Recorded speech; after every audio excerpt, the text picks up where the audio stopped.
Leda had been befriended and then married to Hans, a grace-chosen tarnished who was special and endearing in a way that won her heart. Hans had promised to align with Michela's vision, even offering to sacrifice himself to restore the natural death cycle and heal the Earth Tree, hoping to embolden an age of compassion alongside his own vision, an age of reclamation. Leda was wholehearted in this plan. But Michela, in childish insecurity and against all reason, commanded Leda, Sir Moore, and Dryleaf Dane to battle gentle Hans, a command that broke the heart of her beloved Hans, and hers as well. Yet she committed to this foolish fight with full devotion. It was a bitter, fate-forced battle, born of Michela's cruel humor and her own insane passion to her duty. Hans defeated her and her allies, but with his might as a grace-chosen and Noxian alchemy, he saved her soul and fashioned her a new body. They shared a most passionate restoration afterward, but it was not enough to mend what had been fractured. Now Leda is sent to Eniralim, empowered with grace-given wings. Her goal is to obtain the Twinblade of Abundance and deliver it to her spouse, Hans, a loving apology for her part in that bitter conflict. Along the way, she will meet Hans' other allies, those who also partook in the bloody battle that wounded his gentle heart. Hans saved her after slaying her, and now he has emboldened his grace-chosen might for her use. She will make good use of it. Needle Knight Leda felt a shudder of excitement run down her spine as she stood in the vastness of Eniralim.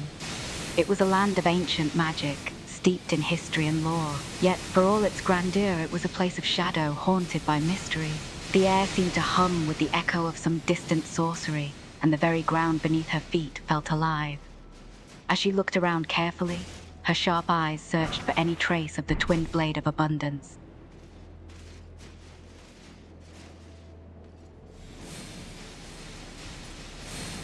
As Leda ascended higher, she felt a strange sense of calm wash over her, despite the eerie silence and shadows of the ancient city.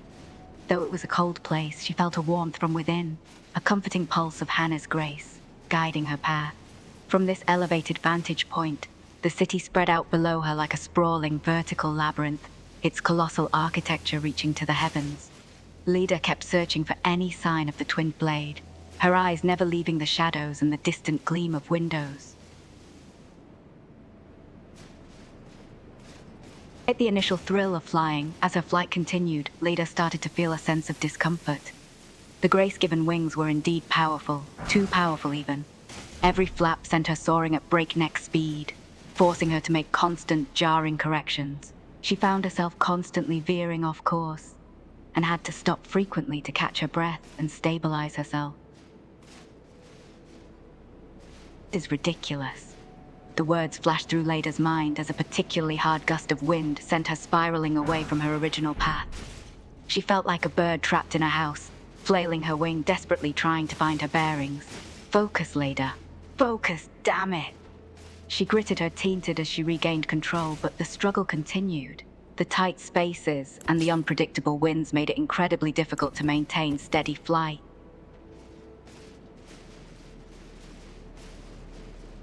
The glint of shiny objects on rooftops and high ledges beckoned to her, like glittering lures in the air.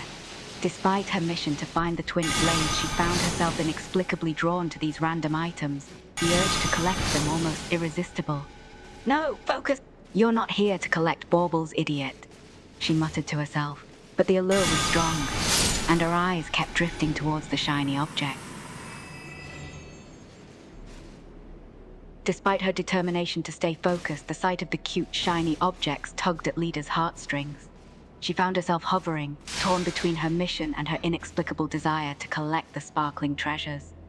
Focus, stupid. The Twinblade, remember, she scolded herself, but her gaze lingered momentarily on the delightful shinies. Clenching her jaw, laid at the narrow stairway ahead, twisting, uneven, and treacherously cramped. The golden wings flared instinctively as she braced herself, their radiance casting eerie shadows against the ancient stone. Grace, guide me, this is going to be annoying, she muttered. With a controlled burst, She folded her wings just enough to dart through the tight spiral, occasionally grazing the walls with a scrape of metal and stone. Each flap required painful precision. Too much force, and she'd slam into the ceiling. Too little, and she'd stall midair like a clumsy fledgling. A particularly sharp turn nearly sent her spinning, but she caught herself at the last second, panting. Absolutely undignified, she huffed, glaring at the stairs as if they'd personally offended her. But she pushed forward, because Hannes was waiting, and she refused to fail him again, even if it meant wrestling with architecture like some feather-brained crow in a chimney. And if she did pause to pocket one tiny, discarded golden trinket glinting on the steps, well, nobody needed to know. Oh, not now, a scorpion. Really? Leda landed with a soft thud, her golden wings folding back as she faced the fearsome insect beast. It loomed over her, exoskeleton gleam in the dim light, pincers clicking malevolently. Leda unsheathed her slender sword with a determined glint in her eye. Very well, she hissed, taking a defensive stance as she sized up her armored opponent. Let's dance, you oversized bug.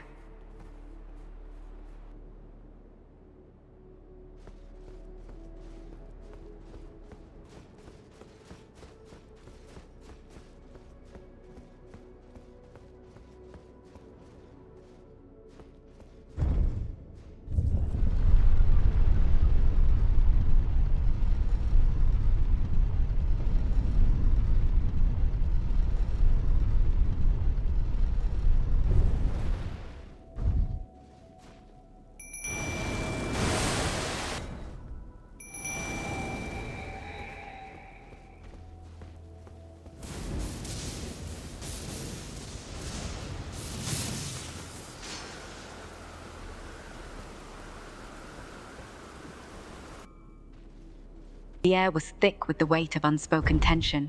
Teacher's hostility, Olga's curious gaze, Kristoff's silent reproach. These were the allies Leda never wanted, yet here she was. We have a common cause. Let that be our bond, she said flatly, not meeting anyone's gaze. Olga nodded, understanding the unspoken words and the tension that existed between the group.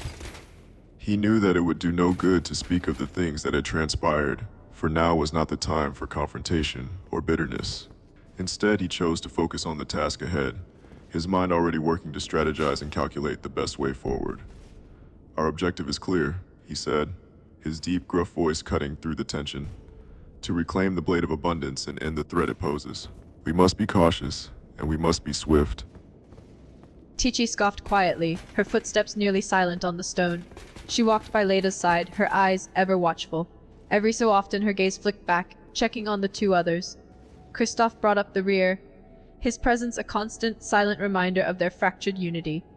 Olga, ever the wild card, seemed blissfully detached from it all, his gaze flitting from one building to another, occasionally pausing to study the layout of the city. Leda could feel Tiche's disdain radiating off her like heat from a forge, yet the black knife remained at her side, a blade waiting to be drawn. Every time those cold eyes flicked back toward Kristoff and Olga, Leda's fingers twitched toward her own sword hilt, was practically bouncing with restless energy. He paused mid-stride to squint up at a crumbling tower, then suddenly declared, "Good sniping spot, if we need it." Kristoff said nothing. His footsteps were the only reply, heavy, deliberate, like stones sinking into mud. I exhaled through her nose. This is going to be a long walk. Then, movement. A shadow detached itself from the ruins ahead, low and sinuous. A monstrous six-limbed creature with serrated claws unfolded from the gloom, its eyes glowing like dying embers. His knife was already in her hand, the destined death swirling around its edge. "Speak of boredom," she murmured, smirking. Leda rolled her shoulders, her wings shimmering back into existence. "Try not to stab me this time," she shot back. Kristoff hefted his shield. Olga knocked an arrow, and the hunt began. The air hummed with malice as Teach blurred forward, a streak of shadow, the knife whispering death. The creature lashed out, but she was already gone, slipping past its guard like smoke through fingers. Olga's arrow whipped past her ear, embedding itself in the beast's eye with a wet thunk. "Oops," he chirped, already reaching for another. "Didn't account for wind." Kristoff said nothing. He simply moved, shield first, slamming into the creature's flank with enough force to shatter stone. It screeched, stumbling, just in time for Leda's sword to cleave through its throat in a single golden arc. Silence. Then, Tichif blackened ichor from her blade, side-eyeing Leda. You're slower than last time, Olga grinned. Yeah, but you did kill it. Kristoff remained silent, but as he turned away, Leda could swear she saw the barest tilt of his head, acknowledgement, however grudging. She exhaled. Let's keep moving. And they did. For now. But if we killed things too quickly, what would we do with all this lovely scenery? He gestured grandly at the crumbling ruins around them, his voice dripping with mock grandeur. Anir Illim's architecture is fascinating, you know? Those arches, perfection. And the corpses strewn about, such flair. Teach's glare could have melted stone, but Ogre remained blissfully unfazed, tapping his chin thoughtfully. Leda, torn between exasperation and reluctant amusement, shook her head. Let's just stab things quietly for a while. Ogre gasped, clutching his chest plate dramatically. Tiche's knife twitched. The party moved on. One more word about aesthetics, and I'll demonstrate how artistic your entrails can look draped over these ruins. Teach was already moving, a wraith in the dark. As the lift descended deeper into the ancient city, Leda and Tish found themselves in a rare moment of solitude, or as much solitude as such a fraught companionship could allow. Leda broke the silence first, her gaze never leaving the twisted streets and ruins below. Tish, can I ask you something? Tish, ever cold and guarded, glanced sideways at her. You can ask. Doesn't mean I'll answer. Leda's lips quirked into a small, rueful smile. I suppose I deserve that. Tish looked away, pretending to focus on the ruins instead, but she couldn't help the tension in her shoulders, the slight tilt of her ears toward Leda. Despite everything that had happened, some part of her was eager to hear what Leda had to say. Leda exhaled softly, watching the way the dim light caught on the edges of Tay's armor. Do you still hate me? A beat of silence. The lift groaned beneath them, sinking deeper. Tish didn't turn her head, but her fingers curled, once, around the hilt of her knife before relaxing again. Hate is wasteful, she finally said, voice low, and I don't have the luxury of wasting anything anymore. Leda nodded, absorbing that. Then quietly, but do you want to? Tish's laugh was sharp, brittle. Now you're pushing your luck. A pause. Then softer, yes, Leda smiled faintly. Good. Then I'll keep earning my way out of it. Tish didn't answer, but she didn't stab her either. Progress.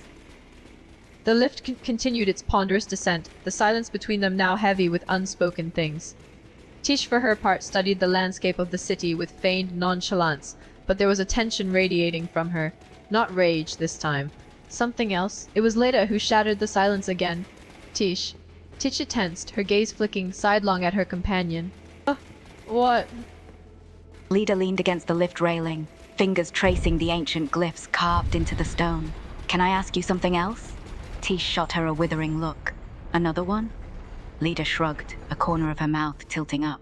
What can I say? You're full of fascinating mysteries. Tish sniffed disdainfully, but there was a hint of something almost like curiosity in her eyes. Fine. Go on then. Leda took a moment to gather her thoughts, the light of the glyphs playing across her skin. She chose her words carefully, aware that she was treading on thin ice.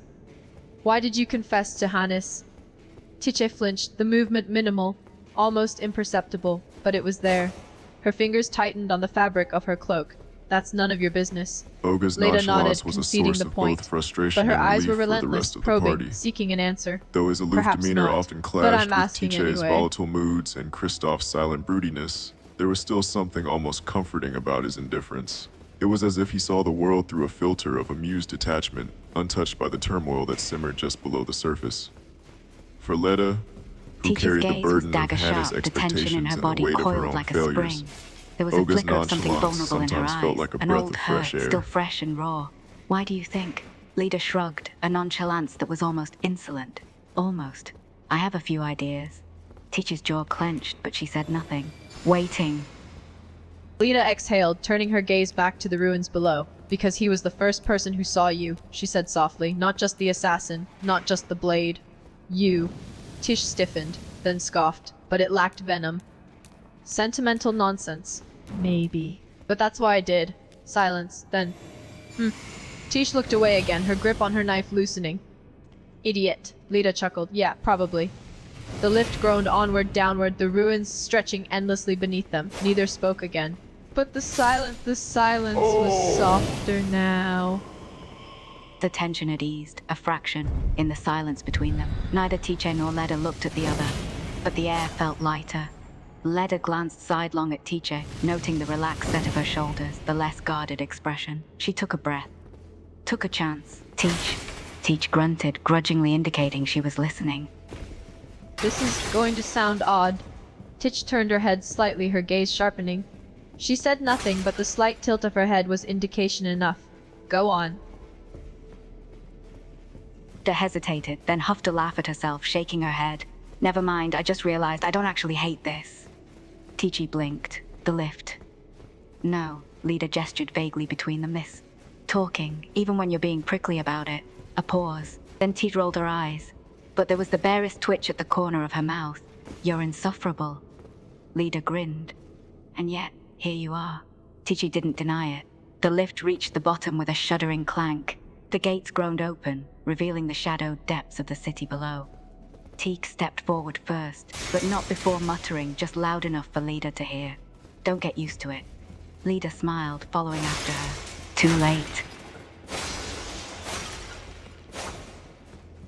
The lift groaned to a halt, its ancient mechanisms shuddering as the gates parted before them. The air beyond was thick with the scent of damp stone and something older, something like memory itself. Tish stepped forward, her silhouette stark against the dim glow of the city's underbelly. Keep your wits about you, she murmured, her voice low, almost lost beneath the echo of dripping water. Leda moved to stand beside her, close enough to feel the lingering warmth of their conversation, but not so close as to press her luck. Always. Ticha glanced at her sidelong, her expression unreadable. Then, good. And with that, she melted the shadows ahead, leaving Leda to follow. Too late, indeed.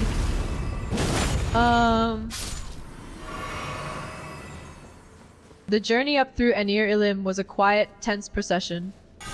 Finlay remained a presence of barely leashed rage, a simmering violence that kept time with Tiche's cold, bitter disdain. Leda forged ahead, a silent statue in the face of their animosity. Yoga's gaze flitted between them like a curious magpie, and Kristoff and Luthel remained aloof sentinels to the unfolding drama.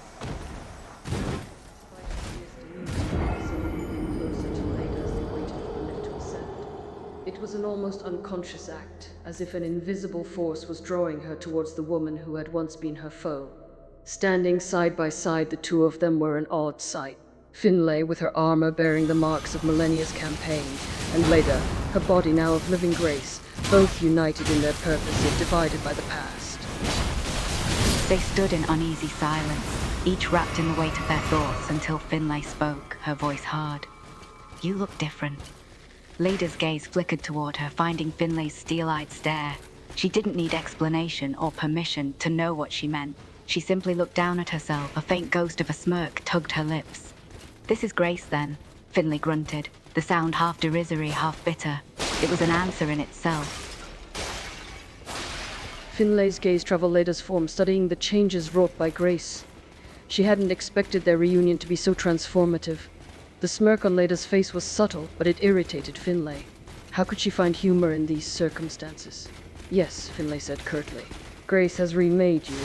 The words held a mix of distaste and grudging acknowledgement. Leda tilted her head slightly, letting the golden light play across her fingers, light that hadn't been there before. Does it bother you? Finlay's jaw tightened. No. A lie. Leda hummed, studying her. Then why won't you look at me? Finlay scoffed, but her gaze flickered away all the same. Because he did this for you. Ah. There it was. The lift groaned upward, carrying them into silence once more. The lift continued its slow ascent, the gears grinding like the tension between them. Leda exhaled through her nose, watching Finlay's armored profile, always so steadfast, so unyielding. You resent me, she observed, voice low. Finlay didn't answer at first. Then, barely audible over the creak of metal, he mourned you. A pause. While you lived, Leda's breath caught. The lift lurched to a stop. Finlay stepped off without another word, leaving Leda standing there, wondering if Grace could ever truly mend what she'd broken. The lift door closed, and Leda was left alone, surrounded by the silence and the weight of Finlay's words. She leaned against the cool metal, her heart heavy. Hannes had mourned her while she lived. She closed her eyes, the image of his stricken face flashing through her mind. The grief in his eyes, the shattered hope. He had loved her. He had wept for her, and she hadn't been there to comfort him. Leda's eyes snapped open. They had reached their destination. She inhaled deeply, steeling herself. Then she stepped through the gates of the ancient ruins. Leda finally stood before it, the Twinblade of abundance pulsing with an eerie, celestial light. Her fingers hovered over the hilt, trembling not from fear, but from the weight of what it meant. This was her penance, her proof. She grasped it, and in that instant, Hannes's voice echoed in her mind, soft and wounded. Was it worth it? Her grip tightened. No, she whispered to the empty air, but I'm bringing it back to you anyway. The blade hummed in response as if it understood, and Leda turned to face the long road home, to face him.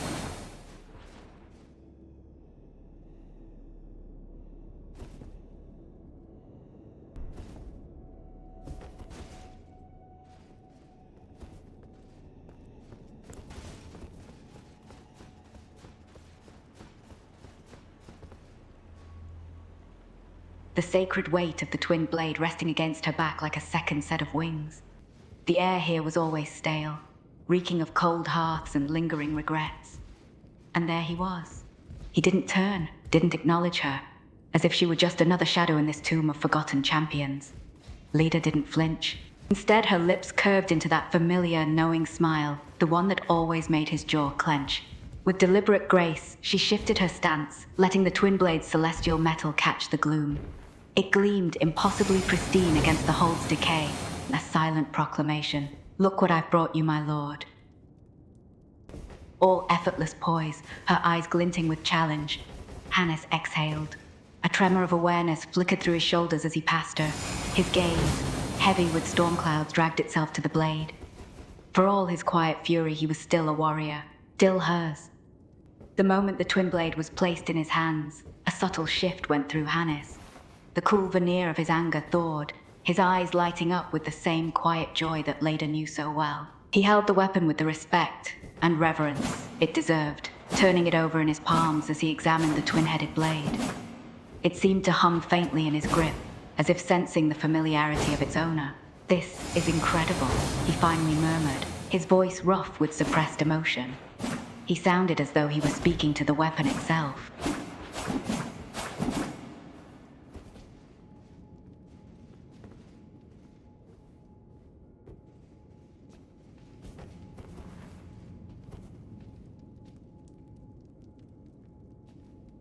The room hung in silence for a moment, the only sound the soft hum of the blade in his hands. Then Ogre broke the quiet, his voice tinged with both awe and excitement. "That thing almost makes me want to swap my greatsword, and that's saying something." Kristoff simply nodded, a rare hint of approval in his gaze. Luthelwell, it was hard to say, but their forms seemed to glow softly in agreement. Finlay, however, stood apart. She looked at the blade with a complex tangle of pain and fury, her knuckles white against her.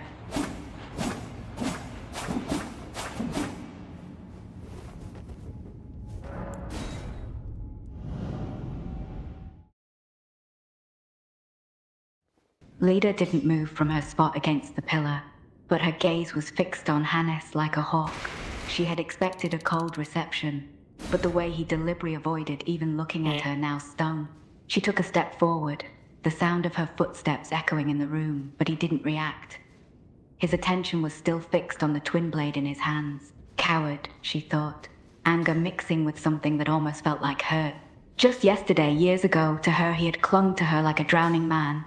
Now, nothing. Not so much.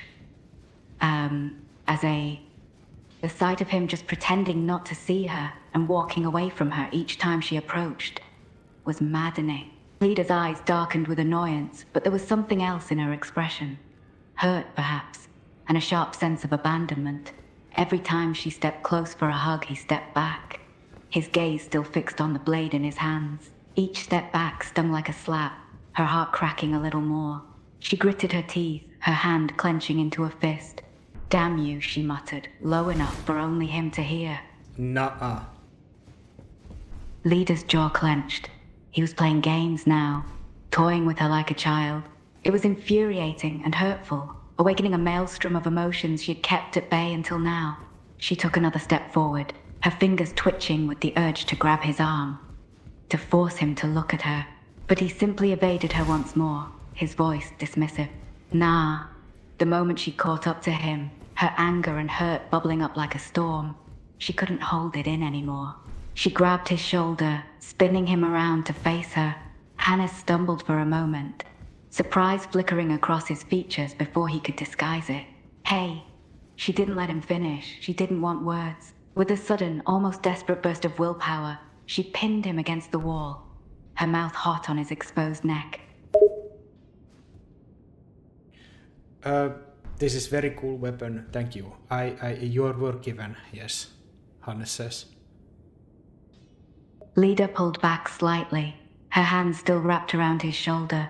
She was close now, her breath hot on his skin. He could surely hear her heart pounding. She wanted to say something, anything, but the words stuck in her throat like thorns. The grip on his shoulder tightened just a fraction. Don't go. The silence was tense as Leda donned her helmet, the metal cool against her skin. She was acutely aware of his every move, her eyes tracking him even when her gaze was blocked. Hannes didn't say anything, but he didn't leave her side either. Together they moved in unison, each step taking them closer to the threshold. They had made their decision. There was no backing out now.